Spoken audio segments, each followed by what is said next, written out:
I think the world before 1996 was characterized by, or immediately before 1996 was characterized by two large developments. One development was obviously the end of bipolar world and integration of capitalist world system, where probably the most transformative aspect was the shift of China, resulting in China becoming the world factory. And the other development was the end of developmentalist state, which had three forms. One was capitalist, welfarist, another one was socialist, and third one was national liberationist or anti-colonial developmentalist state. So these two processes are actually one process, and it would be important for the future development of the internet, because at that moment world system is developing in a direction where there is a global division of labor, with production moving to Southeast Asia and capitalist enterprises in the richest nations, the most affluent nations, focusing at production of demand, with that having to become integrated into one world system. And while at the time internet still didn't provide that solution, by sort of early 2000 it would start to allow for the supply chains to be integrated globally, and hence to consolidate that new neoliberal world system. However, in 1996, while that was happening, internet brought a sense of liberation, insofar as it allowed for a sphere of public communication, ability to communicate to almost global audience, to anyone. And that sense of talking to the world was unique compared to the media systems that we had before mass penetration or mass availability of the internet, which coincides with mid-90s. So, and that was in a way reflected both in the infosphere. One can think of indie media, or slogan, be your own media, don't trust the media, but also in the way it has facilitated the rise of alter-globalist movement, a movement of movements that was equally world-spanning as consolidating neoliberal globalization, and provided a counterpoint to the historical development that was happening at the time. I would read UbuWeb as very much the child of its own age, in the sense that it used technologies and methods at hand, i.e. copying HTML code, copying files, to create access to something that was still buried and rarefied in the digital world, and that is the world of avant-garde art that lie mostly in the museums, and one had to travel to a specific place to be able to see. So it was available to only small portion of the world, and not to the major world outside of the global north or the west. And while Kenneth might not have operated in that context, he definitely operated in that ambient that was enabled by the internet as the medium.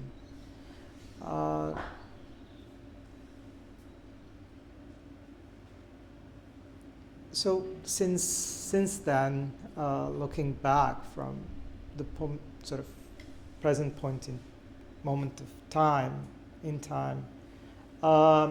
internet has become very much the integrative element in the globalist in the global division of labor. If one looks at the big tech and internet giants, they are mostly nested in the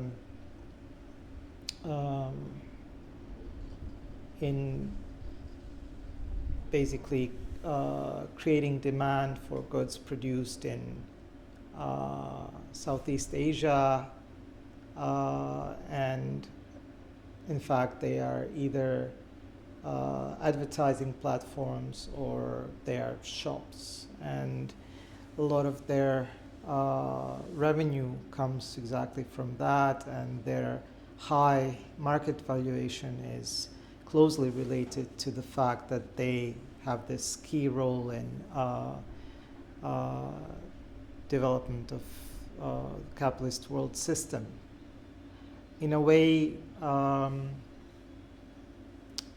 probably no tool was more conducive to that than Google's invention of AdWords and AdSense, that allowed for a very effective mechanism of demand production, and from there allowed for the internet to become fully integrated in this global capitalist economy.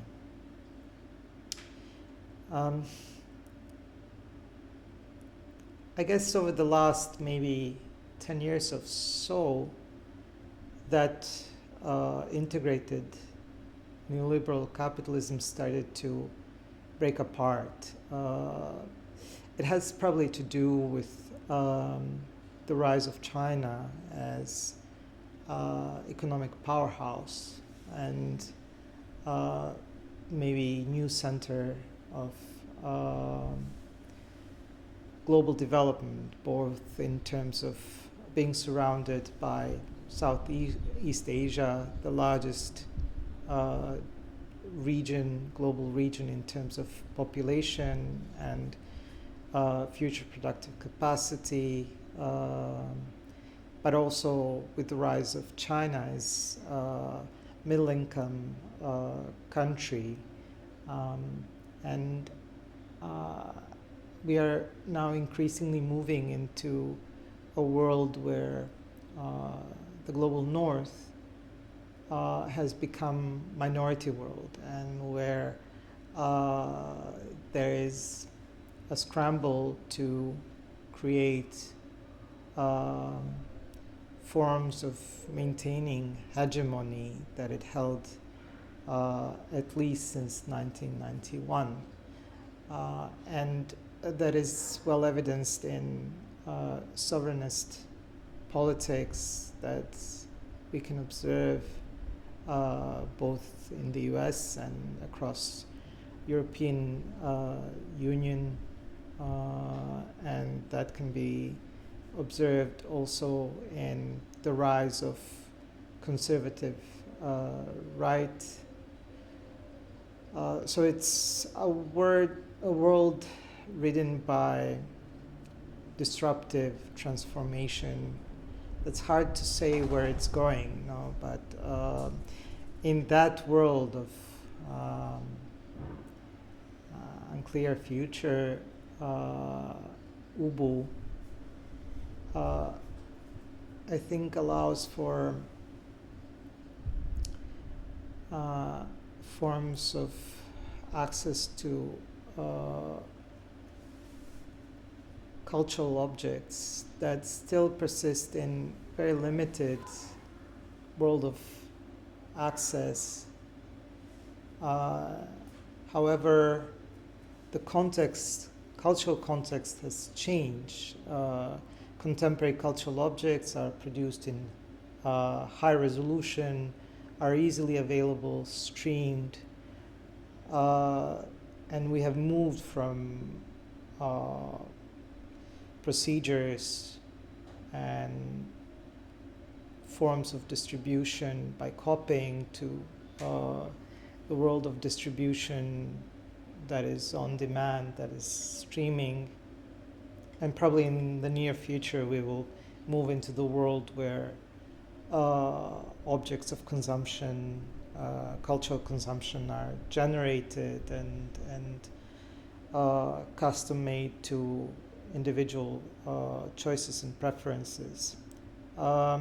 Yet in that world of hyper abundance, overabundance, there is something very specific to where cultural object appears, and it appears from a certain network of people and a community of reading or spectating or commenting. And Ubu, in that sense, is a form of deeper engagement with a certain small world. And I think going forward, small worlds will become places where alternatives for increasingly conflicted global reality emerge. They might not supplant that greater conflicted global reality, but might provide places of action that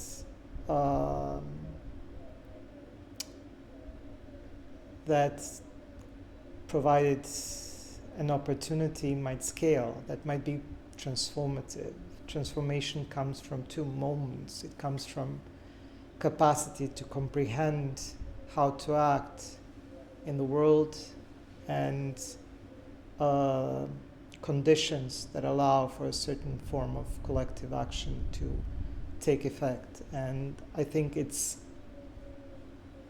there that a future maybe less conflicted, maybe more multilateral than the present might emerge. Hard to say. Maybe I'm reading this from the point of view how we have acted in the past and how we continue to act. That creating capacity, understanding the present moment, understanding who our allies are, building trust, and carrying that trust over into next situation or future situations is the way to work, expecting a chance to provide itself to transform the context in which we operate and live. And that's very hard in a world that